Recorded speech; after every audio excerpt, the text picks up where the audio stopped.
Thank you for listening to the Matt's Movie Reviews podcast, available on Podbean, Apple Podcasts, Spotify, Google Podcasts, Amazon Music, and Stitcher. Also, please follow Matt's Movie Reviews on Facebook, YouTube, LinkedIn, Reddit, Instagram, and MeWe. And of course, be sure to visit mattsmoviereviews.net for the latest reviews, top 10 lists, and more.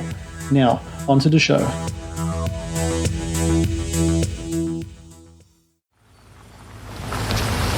What you doing here, boy? Going home, sir. You ain't out here looking for trouble, are you, Kyle? Not one bit, I swear it.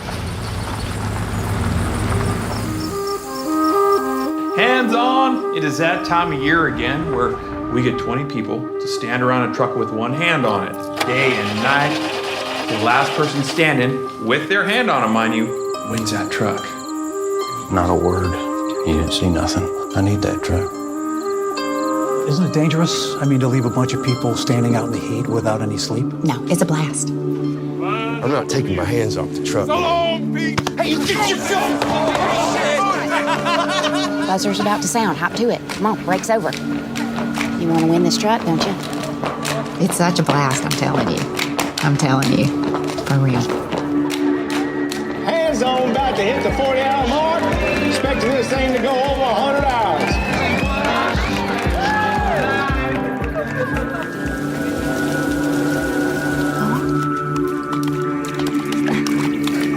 Hey, Biloxi. Don't you sweat on my truck now, you hear? Oh, say can you see by the dawn's early? You know why people come here and watch us? It's a show. Really good show. At the twilight's last gleam. Hello and welcome to the Matt's Movie Reviews podcast. I am your host, Matthew Pejkovic, and this is episode number 520. Releasing April 4 in the US in select theaters and on demand and digital is One of These Days, a drama set in small-town Texas where an annual endurance competition to win a pickup truck draws 20 eager competitors who battle in a war of attrition. Loosely based on true events, One of These Days is a fascinating exploration into how the pursuit of the American dream often means enduring an American nightmare. And joining me now to talk about One of These Days is the film's director and writer, Bastian Gunther. Bastian, thank you so very much for your time today. Yeah, thank you for having me. This movie is really interesting, especially in that it is loosely based on a real-life endurance competition that was documented in a 1997 documentary called Hands on a Hard Body. From what I've heard of your previous interviews, your wife studied in Texas and she recommended this movie to you.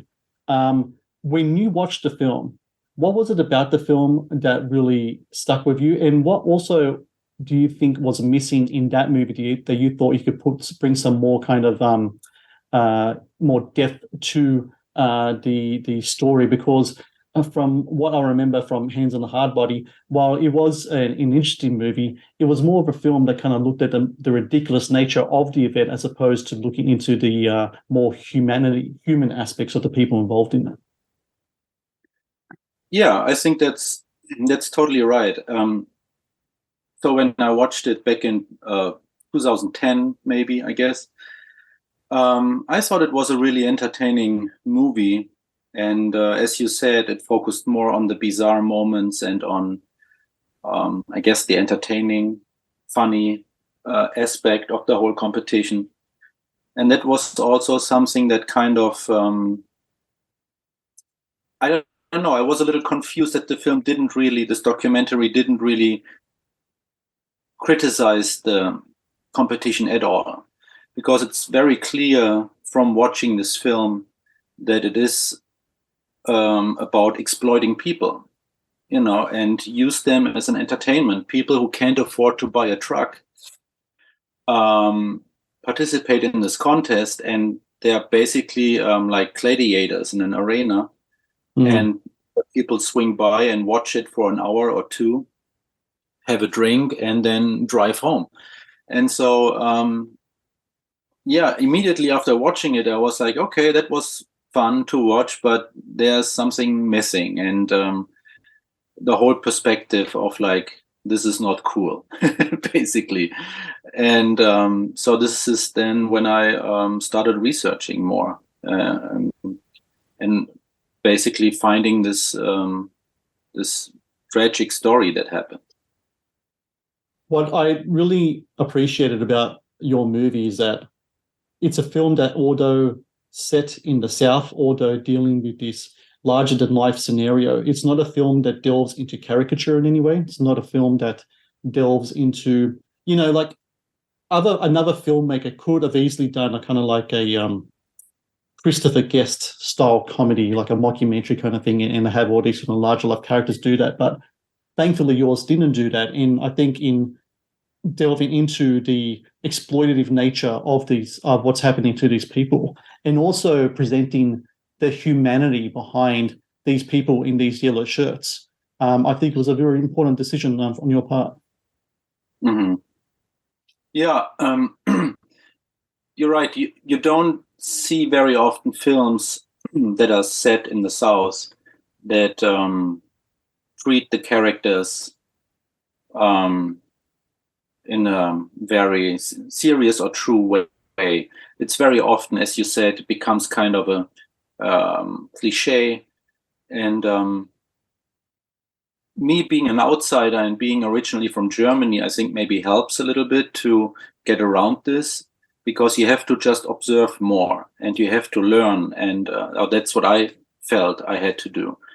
And so you're just like really trying to observe the South and travel and meet people and talk and see what's going on.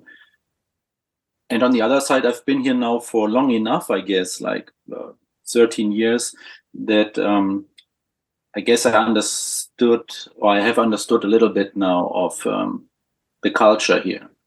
And so it was very important to me that this film is true to the characters, and especially with a topic like this. You can't make a film about this story and show hilarious Southerner all the time. That just would not work at all. And what works really well for the film is that there is a unique, palpable kind of feel of authenticity in its environment as well. You shot the film in Louisiana, you shot it in the South. And from what I read, you said before that it was really important to kind of cast a lot of the people to be cast from that region as well.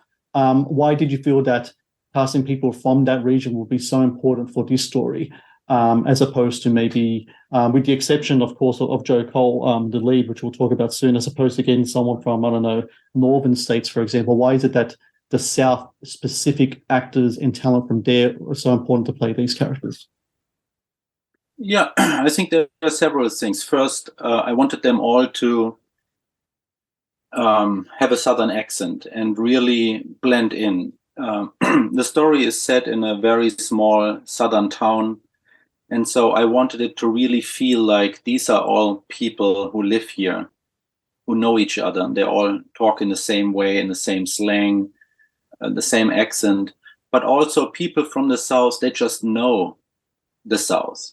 And they came with great ideas for the characters. Everybody had so much fun to and was really motivated to bring more to the film than there was in the script. And so, we had a whole ensemble of people. They really cared about that story.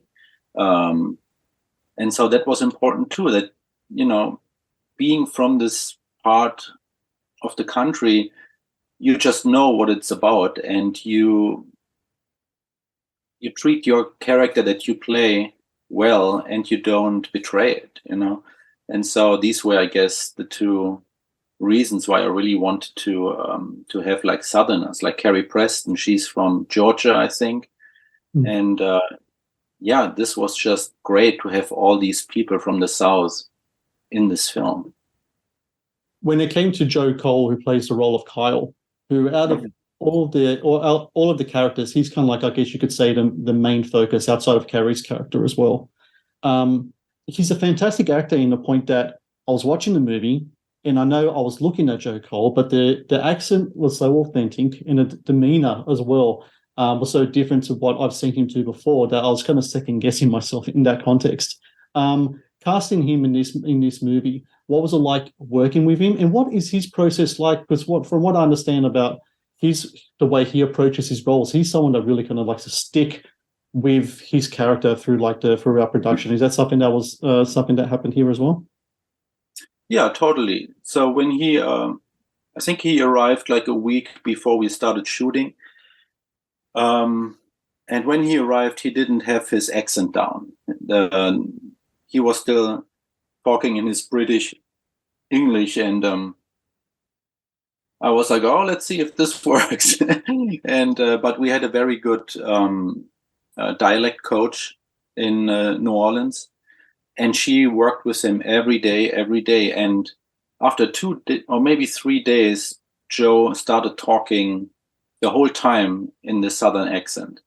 Like even when we were out for dinner in the evening or the weekend, and we were talking about the next week, or he was the whole time in this character and was only talking in this Southern accent for like 6 weeks, or I don't know how long, but really long.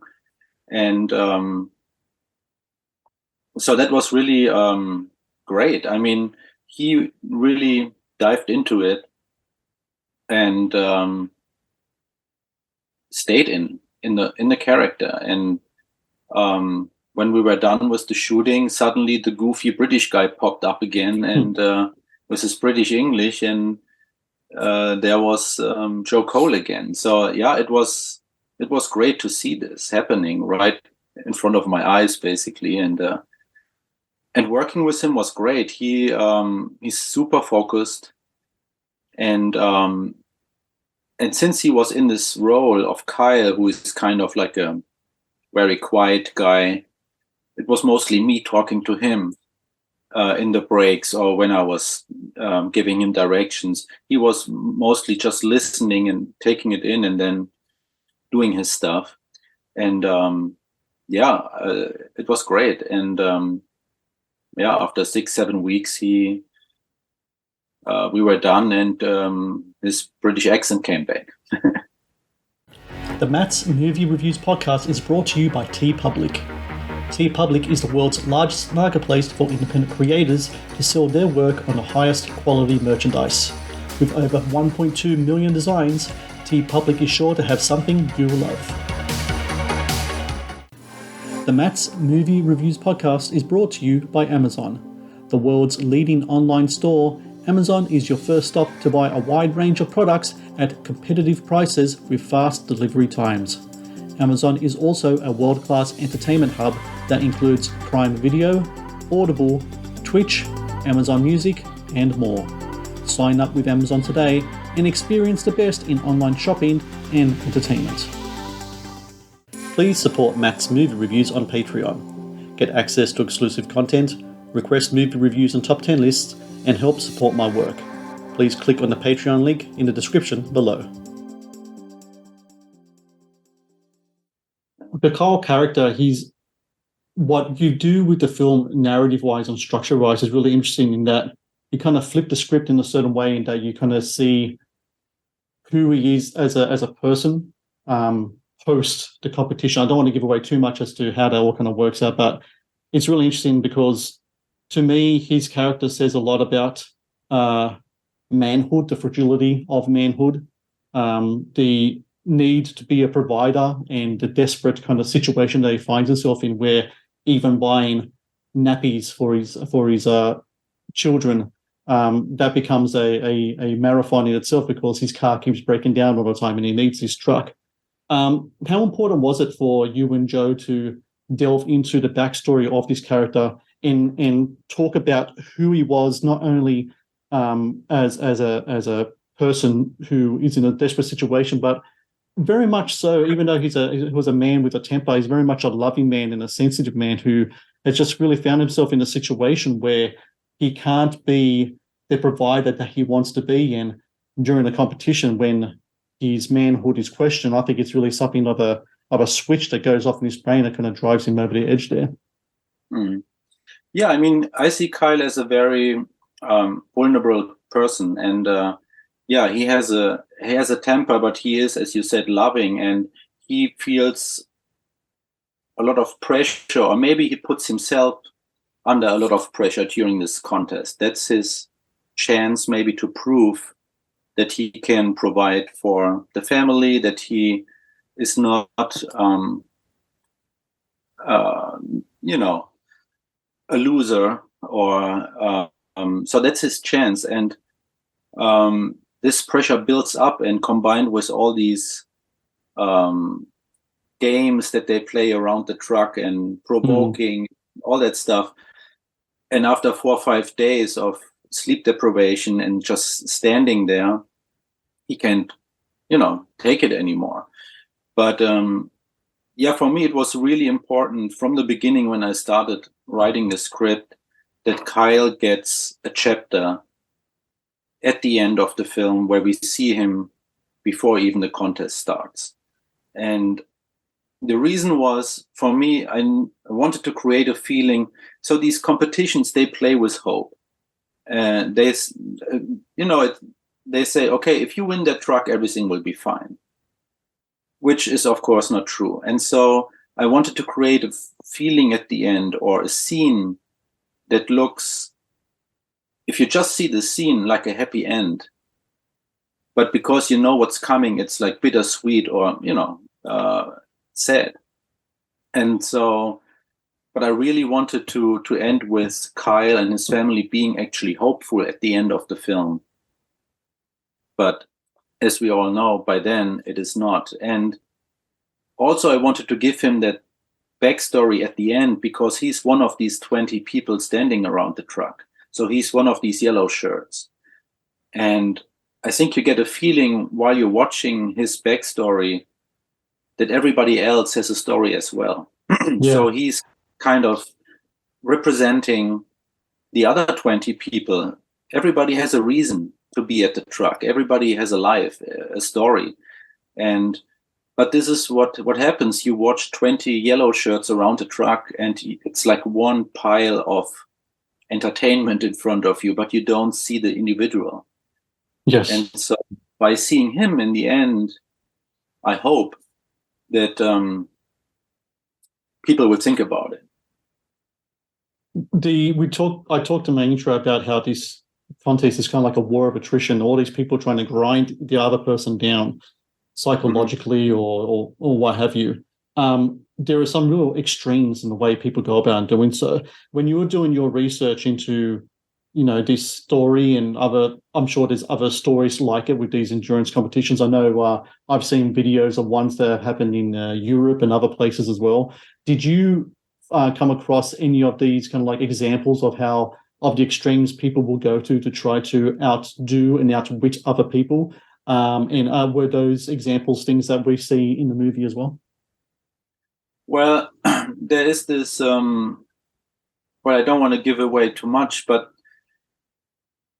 during one contest, one person was suspected to have a twin, which he didn't have.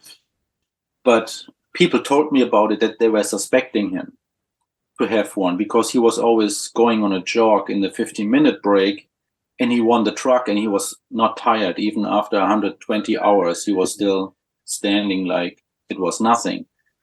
And so people were like, he must have a twin, and they switch out and take breaks. And they asked him, and they said, so what's going on? And he said, no, I'm doing this professionally. This is already my third truck that I won. So he, I guess, went to the whole country and signed up for these endurance contests and was kind of a professional. But just this idea or the suspicion, I was so intrigued by it that I used it in the film. And but from the other things, like there's this older guy, Walter. What he's doing, this was just an idea that I had. So this was nothing that I found during my research or anything. So it almost seems crazy enough to be real. Yeah. Oh, yeah. I'm sure. I'm sure this is totally possible.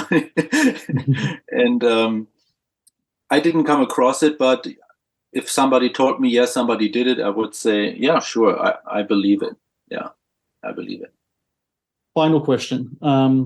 It's really interesting watching this movie, how we're talking about the exploitation of these people for entertainment. And it used to be that you have the traditional media or what have you, traditional businesses would do these competitions and film them and market them, and these, desperate people would take part because they need to win this thing and hopefully get their lives back on track. Now it seems to me that this type of exploitation is more self-inflicted in the creation of content on things like social media, YouTube. People use these platforms and they present themselves sometimes doing really embarrassing, ridiculous things for the attainment of clicks and sponsors to be influencers. When you were making this movie and you're seeing how this has kind of evolved to a point where it seems like the screen has become like a filter where the soul gets captured, and what comes out on the other end is kind of like almost like a shadow of a human being. Was that something that was of interest to you, in that now it seems like a lot of these exploitative kind of things aren't happening by these big corporations anymore? It's happening just by people doing it to themselves. I find it incredibly fascinating how it kind of evolved to be like that. Yeah, I guess I have to say I'm not familiar with social media, so I don't really watch anything on there. I have no accounts anywhere, so I don't watch it or see it or anything. But of course, I know about it, and I think that's just the next step. And in between, there was the step of reality TV. That is still big,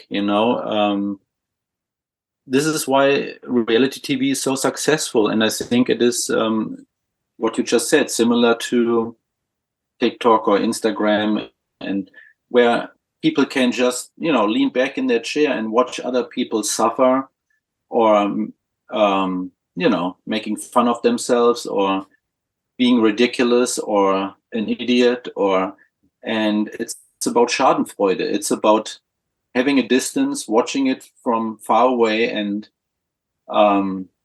having fun on the expense of other people. And I think that's a very human thing to have. That's just how we are, and this is why it works so well. Like social media, reality TV, these competitions too. It's like we want to see people, I guess, suffer, or at least like being in situations that are painful or not great, and we can sit there and watch it and think, oh, my life is pretty good. And it's like that film Gladiator where Russell Crowe yells, "Are you not entertained?" as he destroys everything in front of him. It very much feels like that sometimes. And I got to say, like, one of these days is just one of those films that really kind of just caught me off guard. I was really surprised and pleasantly surprised to just how much I was engrossed in. And I would say entertained as well, not in the concept of like I'm looking at the film as as farcical, but just in the way that the film's made, crafted.